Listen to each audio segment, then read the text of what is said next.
Ce que je sais, si vous voulez, sur la poésie, par exemple, la poésie, elle vient dans la vie de chacun de nous au moins 3 fois. Souvent, quand il y a une naissance d'un enfant, par exemple, on cherche un poème pour dire, tiens, il y a un enfant qui est né. Quand on tombe amoureux, en général, il y a une chanson, mettons une chanson, si c'est pas un poème, qui parle à notre place, qui nous n'arrive pas à dire, on dit, tiens, écoute cette chanson-là, c'est comme un message dans une bouteille. Et puis, alors, surtout, alors c'est dommage hein, que ce soit à ce moment-là, mais quand on meurt, et bien au moment où on s'en va, on cherche à dire un poème. Vous avez vu que quand Joe Biden a été élu en président des États-Unis, donc il n'y a pas longtemps, il a invité une jeune femme de 22 ans, qui est poète, à dire un poème. 22 ans, c'est très jeune quand même, pour moi c'est très jeune. Et elle a dit un poème pour essayer de reconstruire ce pays qui était en train qui faisait la guerre civile, d'ailleurs, qui a failli y aller. Donc il a invité, Joe Biden a invité une jeune femme noire, un poète, à dire quelque chose, quoi. Ça signifie beaucoup, hein, ça signifie que pour lui, il était temps qu'on fasse attention à ce qu'on dit, parce qu'il y avait un président avant qui, lui, mentait sans arrêt, sans aucun problème. Parce que ce qui se passe en ce moment, évidemment, dans un an ou deux, tout ça sera différent, mais quelque chose va se passer en nous, se passe même en nous d'ailleurs, qu'il faudra écouter, je pense vraiment, attentivement, comme on écoute pas des chevaux qui viennent du loin sur la plaine, quoi. La première tombe, c'était il y a si longtemps, peut-être 100 000 ans. Le premier lien de la terre avec le ciel, le présent avec le passé, le lieu des premiers mots dits à l'âme avec le corps. La lune au-dessus de nous ne tombait pas par les champs. Le soleil au-dessus de nous ne nous brûlait pas par la danse. Le temps autour de nous se dépliait pas à pas par les pierres dressées dans les champs astronomiques et funéraires, pour faire calendrier et compter nos jours dans les nuits, et le feu, bien sûr, pour manger chaud et rêver loin. Et je ne sais pas, je n'étais pas là, dans ces moments-là. J'imagine seulement, au bord de tout ce passé qui remonte comme l'océan à présent, l'océan qui déborda déjà dans les histoires des commencements, comme les morts débordent en ce moment de notre temps, de la fin des temps pour certains de nos parents. Ils ont besoin de nous pour être présents devant le futur qui se présente à eux. Sinon, pourquoi les cathédrales, les églises, les chapelles, les vitraux qui parlent avec le ciel? Pourquoi les temples plantés sur les montagnes, les mosquées et les 5 prières par jour contre la nuit? Pourquoi ces milliers de voix par milliers d'où naissent les poèmes de toujours et de partout qui font civilisation entre nous? Ils disent comme ils peuvent pourquoi la mort est dans la vie comme le sens dans le poème.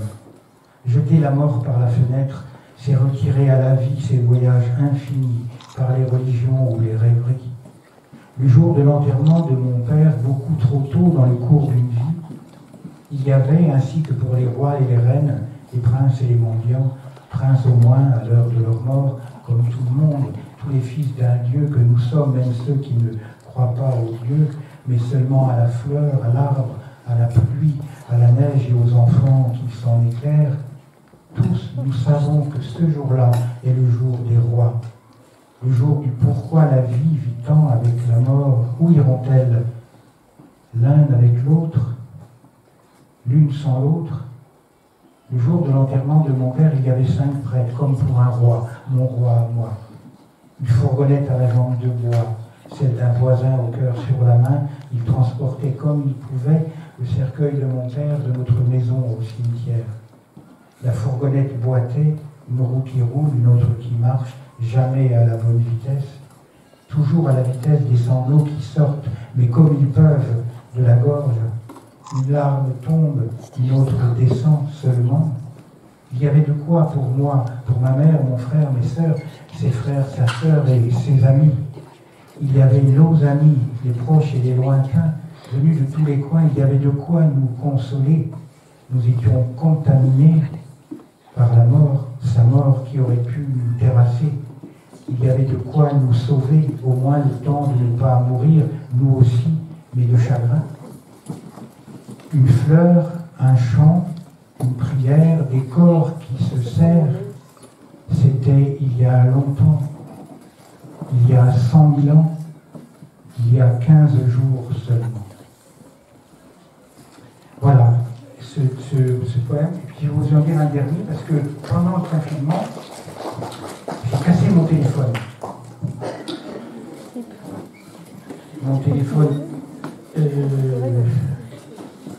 moderne, Apple Store. Donc tous les textos, tout quoi. Je suis tombé de mon escalier, et j'ai lâché le téléphone et hop, et non.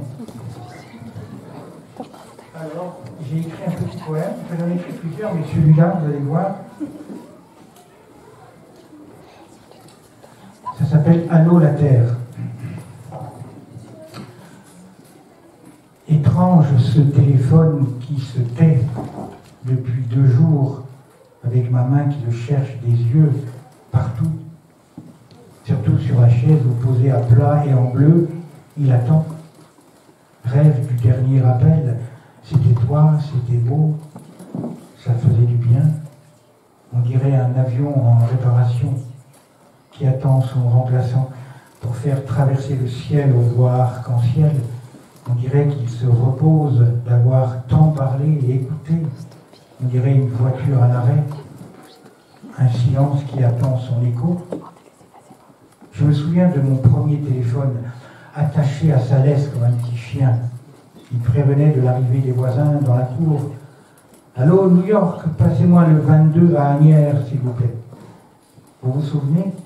Aujourd'hui, je dirais à la place de Fernand Reynaud, « Allô, la Terre, passez-moi l'an prochain, s'il vous plaît. »